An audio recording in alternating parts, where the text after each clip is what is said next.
কোনো জায়গায় গেলে আমি বিশেষ করে যুবকদেরকে মিন করে বলছি, কারণ আমি তোমাদেরকে নিয়ে শঙ্কিত।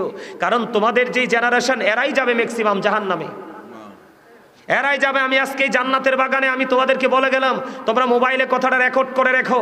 আজকে হয়তো তোমরা ইয়াং, আগামী 5 বছর পরে চুলদারিগুলো পেকে যাবে, সেদিন তোমরা বুঝবে যে এই 5 বছর আগে তোমরা কি করেছিলে। কারণ আগের যুগের মুরব্বীদের মধ্যে যে অনেস্টনেস থাকতো, এটা এখনকার যুবকদের মধ্যে নেই। কথা বলেন না কেন? বলছি আমি, আমার কথাগুলো আমি আলোচনা করি, আপনারা খেয়াল করেন। জীবিত এবং মৃত আমি কেন বললাম? প্রত্যেকটা পার্সন ডবল পার্সন, খেয়াল করবেন। আবারও বলছি, listening my lecture very attentively. আমার কথাগুলো মন দিয়ে শুনবেন, আমার আলোচ্য বিষয় এগুলো নয়, আমি আপনাদেরকে অ্যাক্টিভ করার জন্য কথাগুলো বলছি। প্রত্যেকটা পার্সন ডবল পার্সন। কি তার মানে? প্রত্যেকটা মানুষ, একজন মানুষ দুইজন। একজন মানুষ কি? একটা মানুষকে দেখা যায় আর একটা মানুষকে দেখা যায়। একটা মানুষকে ধরা যায় আর একটা মানুষকে ধরা যায়।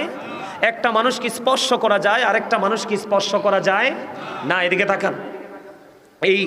এই দেহটাকে কি বলা হয়? মানুষ। কি বলা হয়? মানুষ। মানুষটাকে ইংলিশে কি বলা হয়? ম্যান অথবা পার্সন, যেটাই বলেন আপনি। আল্লাহর কোরআনের ভাষায় যদি বলে এই মানুষটাকে কি বলা হয়?